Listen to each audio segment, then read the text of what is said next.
Yo, what's up, everybody? Day 2 of my videos here from New York City. It was a hot, sweltering day. I'm already spoiled from Southern California, which, by the way, had a tropical storm, but not a lot of damage from what I understand in LA. But Palm Springs, places further inland, they got a lot of flooding. Listen, Southern California is not built for heavy rainfall. I'm talking about the infrastructure. I'm just talking about the way it's constructed. I mean, you're looking at a region which typically gets, 1.5 to 2 inches of rain a year. And, you get 5, 6, 7 inches of rain in a few hours. It's not built for that. It's not built for that. So you're going to have a lot of damage. And on top of that, they had an earthquake, a 5.1 earthquake in Ventura County, centered in Ojai. So it was like Mother Nature really coming down hard on Southern California. Anyway, I'm in New York City. You can see the concrete jungle behind me. Very hot and sticky today. And just like, I'm a New Yorker. I've been here my whole life, but like coming back, just dodging people on the streets. People walk slow. They block the streets. You got to go around them. I don't know. It's very frustrating. Anyway, let's talk about the market. I told you guys yesterday that I thought we're going to see a bounce based on the spike in bearish sentiment that built up over last week. That was also very much detailed in my report that went out to my subscribers today. Not only that, I sent out an email today which gave levels where you can buy the dip. And we had a strong day. Dow was down a little bit, but made back most of its losses. And NASDAQ was up sharply. On NVIDIA, S&P was up. I do think that this rally may continue for about another week. Don't forget, this week we got the Jackson Hole Symposium. Last year, if you remember, Powell's comments at the Jackson Hole Symposium, and for those of you who don't know what that is an annual summer meeting of central bankers out in beautiful, beautiful Jackson Hole, Wyoming. If you've never been there, I encourage you to go there and check it out. It's really gorgeous. I've been skiing there. It's just beautiful, man. Beautiful. So last year, if you remember, Powell's comments, and the Federal Reserve chairman or chairperson usually speaks on the last day of that symposium, and that's on Friday. Last year, Powell's comments triggered an avalanche of selling. I don't know if that's going to be the case this year. It's certainly, I don't think it's going to be bullish, but I think as we go into the 1st of September, which the first of the month is always these big fiscal flows because you have stuff like Medicare, Medicaid, military pay, veterans benefits, disability, etc. It's like $100 billion flow on the 1st of every month. I think we can go positive into that, and then, it's down after that. It's down because September, as I've been telling you guys, September 15th is going to be a quarterly corporate tax drain, and that's going to be negative.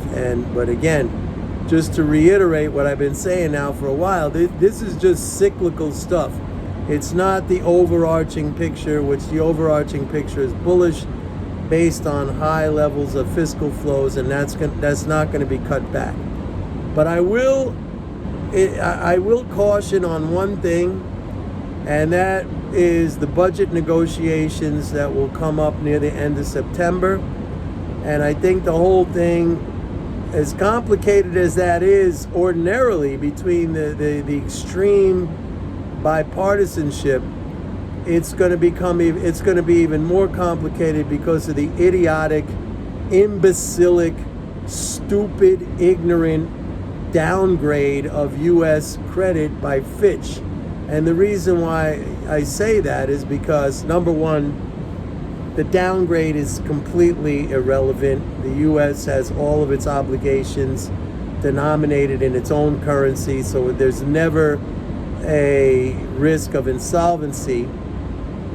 But the belief on the part of most people, and that includes many or most members of Congress, is that the U.S. government is like a household, that it needs money to spend.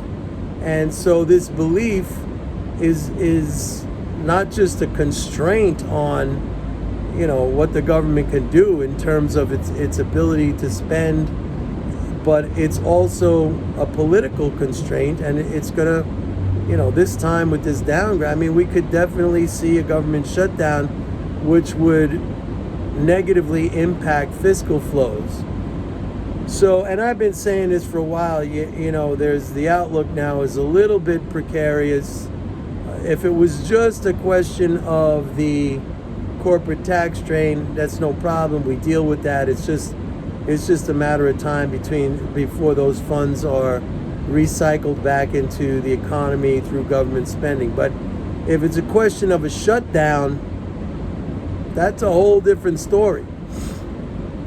Anyway, what I want to talk about today, and it's really funny, and I feel like I've been saying this every day about how these, the ignorance and the misunderstanding is funny. It's actually, I think the better word is pathetic. So there's talk out there now, even coming out of the Federal Reserve, that they want to raise their inflation target to 3%. So like it's been 2% for as long as I can remember. I've been in this business for a long time, over 40 years. It's been 2% with some just like arbitrary, picked out of the air number. I never knew why they picked 2%. Why not 0%, But now they're saying, let's raise it up to 3%. And if you think about it, their policy or their remedy, quote unquote, of fighting inflation by raising interest rates is a total failure. So what do? Instead of admitting that the policy is a total failure or re-examining their theories after the empirical evidence shows that it's not working, okay, this is something I've said so many times, that in a real science, if the empirical evidence was not validating the theories, the scientists would go back and re-examine the theories. Like, what did we get wrong? Okay? You hear the sirens? That's New York, okay? Remember when I used to do it out of my apartment on 79th Street? Now you know you're back in New York. So, here's the thing. Hang on. Wow. Everywhere I go. In California, I got dogs barking. I don't have that here. All right. So instead of going back and reassessing or re-examining their theories, what do? They change the rules to conform to their theories. So it's like, okay, it didn't work, so let's just raise our inflation target. I mean, how ridiculous is this? How ridiculous is this? Think about it. It's like, I don't know. I don't even have an analogy for this. It's like, it's not working, so we'll just raise the inflation target to make it seem like it's working. What's next? You're going to raise the inflation target to 4, 5, 6, 7% and say, hey, we succeeded. Victory. We're going to proclaim victory. Come on, folks. Seriously? And if you think this is a credible institution, and that the whole school of monetarism is a credible institution, I mean, you got to be blind, you got to be dumb, you got to be willing to deceive yourself, to lie to yourself. It's a joke, and like I said, to me, it's comical. It's not really comical. I think the better word is that it's pathetic. These are grown-ass adults, highly, highly educated. They just won't admit that their theories are just flat out baseless and wrong.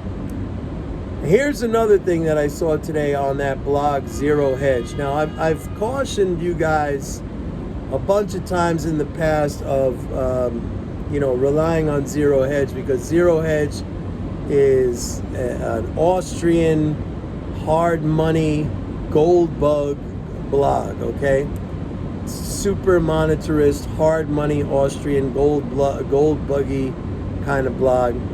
And so, like, at first, last year, if you remember, it was all over everywhere, and certainly on Zero Hedge, that the inverted yield curve was a danger sign, and that was an indicator that a recession was imminent. Now, you can go back and watch my videos at that time, and I said, it's just a recession's not going to happen, and the inverted yield curve, in spite of the fact that it may look like, the funny thing about the inverted yield curve, they always say, like, okay, we have an inverted yield curve now. In 2 years, there's going to be a recession. Well, that's like saying one day the earth is going to stop revolving around the sun. I mean, it's just like it's useless information. And it never happens. And there's no logic behind that whatsoever. There's no banks price loans based on making a profit, not where the yield curve is. Now, there may be some banks, smaller banks, that do need to secure deposits, and then it's a little bit of a constraint. But in general, the banking system is not constrained by the yield curve. So back then, and this was the gist of the Zero Hedge post, it said now the positive sloping yield curve is bearish. So like last year, the inverted yield curve was bearish. Now they're saying the positive sloping yield curve is bearish. Folks, I'm sorry, you can't have it both ways. Either your view is that the inverted yield curve is bearish because of a certain logic that you feel is embodied in that, or you feel that a positive sloped yield curve is bearish. You can't say both is bearish. It's just such an admission of your bias. And your bias is not like anything scientific. It's not anything, well thought out. So I'm going to take back my cautionary advice about reading Zero Hedge. I think it is a wonderful source of good trading opportunities. Like, just go. You don't even have to follow me. You don't have to have my report, whatever, even though I hope you do. But just go against whatever they say, because there's a deeply, deeply embedded, bias and ignorance in that thing. Here's the final thing I want to talk about. Michael Burry. I wanted to mention this yesterday, but I forgot. Many of you probably know who I'm talking about. Michael Burry is this doctor, physician, supposedly, I don't know, who he did the short position on mortgages back in 2000. I think he did it in 2006, and they made a movie about that called The Big Short. And basically, I've been in this business a long time, and I want to say this is not sour grapes on my part, but I think Michael Burry is a one-trick pony. I think he got lucky with that Big Short position. He wasn't like John Paulson. John Paulson, if you remember, he went to Goldman Sachs and he said, design an instrument for me that has all the worst mortgages in it, and I'm going to go short that. And actually, that was an actual case of fraud, because Goldman sold the opposite side of that transaction. In other words, the counterparties to that trade were duped by Goldman, and this was an admitted case of fraud, which basically Goldman got a slap on the wrist.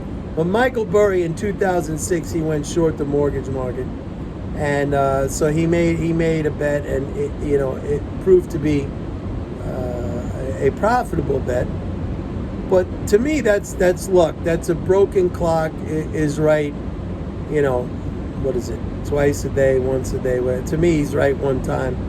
And the problem that I have with Michael Burry, and now it's all over the media every single day, how this guy has just initiated a 1.6 billion or something short position on the market, and I think he's already big time underwater on that, if not already blown out. Because a friend of mine said he put that position on in June, and we're higher now. But anyway, the problem I have with this is all the media attention on Michael Burry's position. And I think this is very misleading to investors. I think it's a gross and dangerous oversimplification of the process of investing. I mean, you shouldn't be doing this. You shouldn't be going short in an environment where you have major positive fiscal flows. Now, you might say, well, Mike, you just told us the market's going down. Yeah, on a cyclical basis, and you could maybe play that. But in a big picture sense, and by the way, his position was described as a position to profit on a market crash. Folks, I'm here to tell you there's going to be no market crash.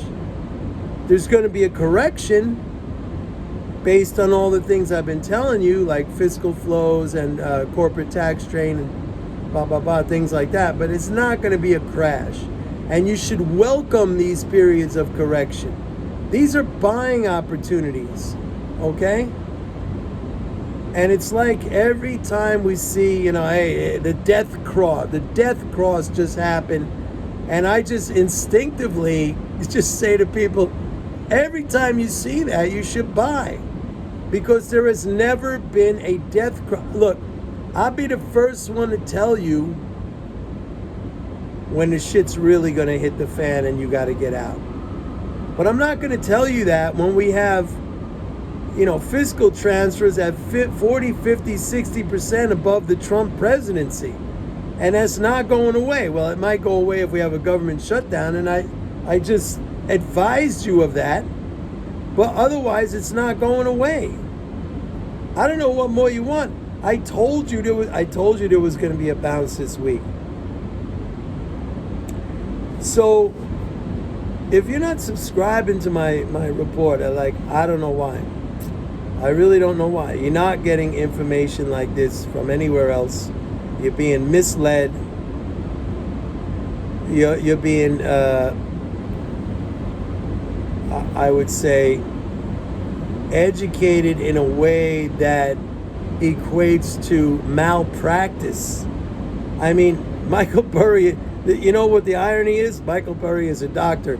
If Michael, and I don't know how good of a doctor he is, if his practice as a physician, as a medical doctor, was as bad as his advice, I mean, he'd be sued for malpractice. He'd be kicked out of the medical community. Only in finance can you get away with shit like this. It's really terrible. There should be the same consequences, but unfortunately, there's not. Anyway, that's it for me today, folks, in a sticky, hot, stinky, dirty New York. Go to my website now. Sign up for a 30-day trial to MMT Trader. Remember, I'm the only one who has an applied approach to MMT. Nobody else does that. I'll see you tomorrow. Bye.